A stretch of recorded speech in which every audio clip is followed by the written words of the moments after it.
मैं डॉक्टर प्रतिभा शुक्ला, सह आचार्य हिंदी, MA उत्तरार्ध अर्थात भाषा विज्ञान के अंतर्गत इकाई अर्थ विज्ञान में अर्थ विकास के कारणों की चर्चा आगे बढ़ाते हुए आज अर्थ परिवर्तन के अन्य अनेक कारणों की चर्चा करने जा रही हूँ। प्रिय विद्यार्थियों, पिछले वीडियो में हमने अर्थ परिवर्तन के दो कारणों, पहला भौगोलिक परिवेश में परिवर्तन और दूसरा सामाजिक क्षेत्र में या सामाजिक परिवेश में परिवर्तन की चर्चा की थी। आज हम उन्हीं परिवर्तनों से आगे बढ़ते हुए चर्चा करने जा रहे हैं कि राजनीतिक परिवेश या वातावरण में परिवर्तन से किस प्रकार शब्दों के अर्थ में परिवर्तन हो जाता है। राजनीतिक परिवेश में परिवर्तन के कारण ही आजकल क्रांति शब्द का अर्थ पहले जैसा नहीं रह गया है। पहले बिना रक्तपात के किसी राज्य सत्ता को नहीं बदला जा सकता था, अतः क्रांति का अर्थ था रक्तपात द्वारा राज्य सत्ता में परिवर्तन। किंतु यदि हम पिछले इतिहास में न जाकर हम अपने स्वाधीनता आंदोलन की ही बात करें तो हम देखते हैं कि गांधी जी के प्रभाव से हमारा जो स्वाधीनता आंदोलन था वह अहिंसक क्रांति में बदल गया और इस तरह से हमारा आंदोलन अहिंसक क्रांति के रूप में लड़ा गया या चला। अतः अब क्रांति दल, हरित क्रांति, श्वेत क्रांति, वैज्ञानिक या वैचारिक क्रांति और वर्तमान परिवेश में तो कहें विकास क्रांति जैसे शब्द अपनी पूर्ण अर्थवत्ता के साथ प्रयुक्त किए जा रहे हैं, क्योंकि अब क्रांति शब्द का अर्थ केवल परिवर्तन ही रह गया है, उसमें रक्तपात की प्रबल भावना नहीं रह गई है। और इस तरह से हम देखते हैं कि राजनीतिक परिवेश में परिवर्तन से किस प्रकार किसी शब्द के अर्थ में परिवर्तन की स्थिति उत्पन्न हो जाती है और वह शब्द अपने पूर्व अर्थ को छोड़कर सर्वथा नवीन अर्थ में प्रयुक्त किया जाने लगता है। अगला कारण है सांस्कृतिक परिवेश। सांस्कृतिक परिवेश में परिवर्तन होने से भी शब्दों के अर्थ में परिवर्तन की स्थिति आ जाती है। पहले हमारा जो भारतीय समाज था वह वर्णाश्रम प्रधान था। भारतीय संस्कृति के फलस्वरूप तत्कालीन शब्दों के अर्थों में भी परिवर्तन हो गया है।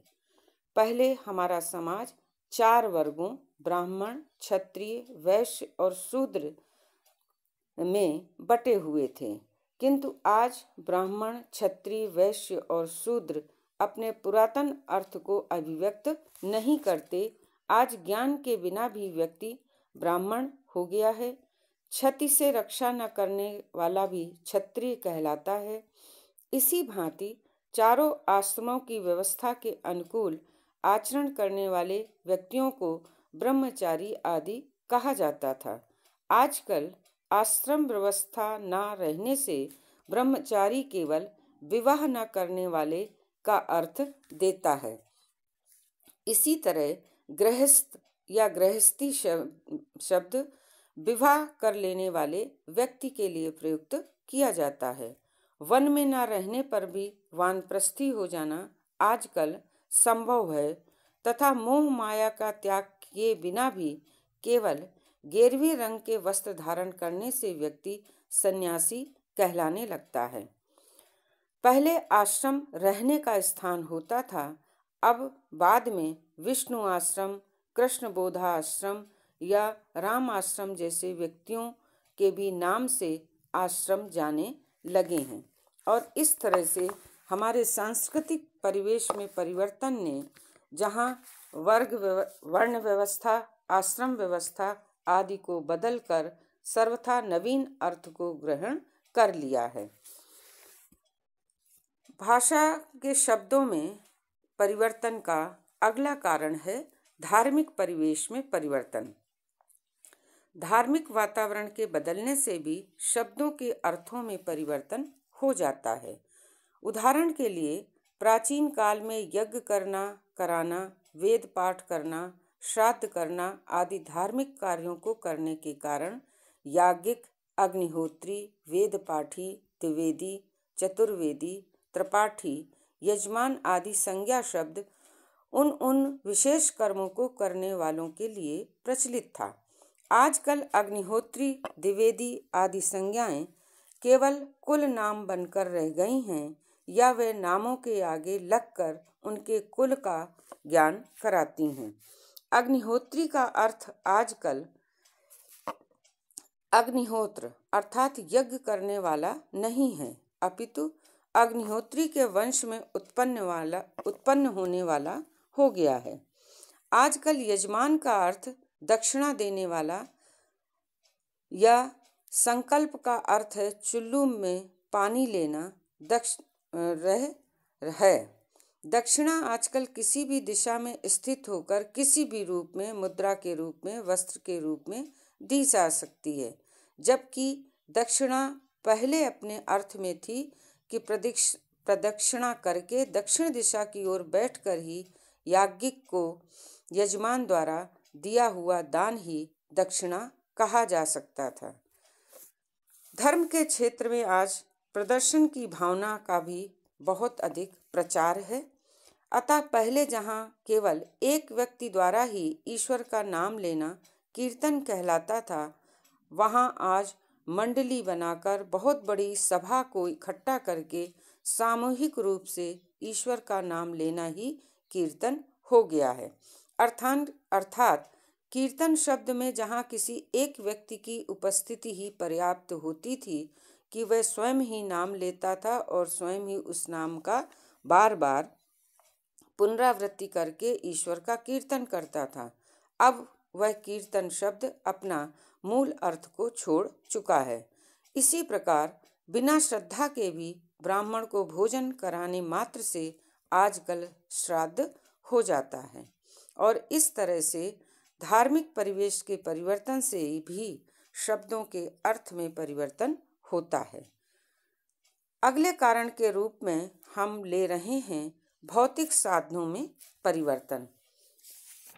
आज विज्ञान के युग में जीते हुए हमारी जीवन की जो शैली है या जीवन के जो साधन हैं जीने के, वो नित्य प्रति बदल रहे हैं और हमारे नवीन परिवर्तित जीवन की जो विज्ञान द्वारा प्रदत्त साधन सामग्री है, उस साधन सामग्री पर भी हम अपने प्राचीन शब्दों का प्रयोग करते रहते हैं।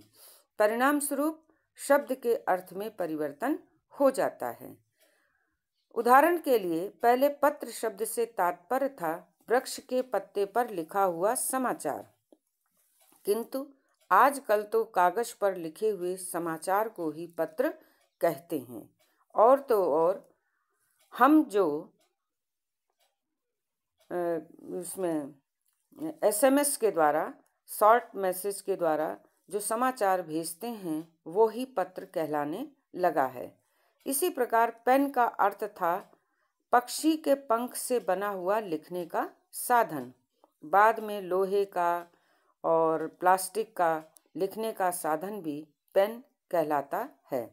इसी प्रकार तूलिका का अर्थ था रुई को लपेटकर सींक आदि में जिससे आलेखन करते थे, मारते थे। आजकल रुई से न बनने पर भी आलेखन के साधन को तूलिका ही कहा जाता है और यह तूलिका, पत्र, पंख आदि वैज्ञानिक और भौतिक विकास के बाद भी अपने पुराने अर्थ को छोड़कर सर्वथा नवीन अर्थ को वहन करने लगे हैं। अगला हमारे भाषा विकास का कारण है लाक्षणिक प्रयोग। लाक्षणिक प्रयोग में अनुभूति की ठीक ठीक अभिव्यक्ति के लिए लाक्षणिक प्रयोग रचनाकार द्वारा किए जाते हैं। जैसे किसी वीरता से प्रभावित होकर उसे सिंह कह देते हैं। इसी प्रकार भीरू या डरपोक स्वभाव के व्यक्ति को गीदड़, मूर्ख को गधा, भोले स्वभाव वाले व्यक्ति को गाय तथा अपकारी व्यक्ति को बिच्छू भी हम अकस्मात ही कह उठते हैं। यहाँ सभी प्रयुक्त सभी शब्द हमें लाक्षणिक प्रयोग द्वारा अर्थ को देते हैं, जबकि वे अपने मूल अर्थ का वहन नहीं करते। यहाँ सांप, बिच्छू आदि का अर्थ बदलकर अपकार और मूर्खवीर आदि का हो जाता है और इस तरह से लाक्षणिक प्रयोग द्वारा भी हम शब्दों के मूल अर्थ को छोड़कर उसका लाक्षणिक प्रयोग करके अर्थ में परिवर्तन कर देते हैं। अगला कारण है औपचारिक प्रयोग। औपचारिक प्रयोग के कारण भी भाषा में परिवर्तन होता है। औपचारिक प्रयोग के कारण भाषा अत्यंत सजीव हो उठती है। जैसे नारियल, गन्ने या आलू में जो छोटे छोटे छेद होते हैं उनको आँख कहना, सुराही की गर्दन, घड़े का पेट, चने की नाक, आरे के दांत या किसी छंद का पाद आदि में वस्तुतः आँख, नाक आदि का अर्थ वही नहीं है जो मनुष्य के आँख, नाक, कान के लिए होता है। यहाँ आँख का तात्पर्य केवल आँख जैसा चिन्ह तथा नाक या गर्दन आदि का अर्थ नाक या गर्दन से मिलता जुलता अंग या आकार ही है।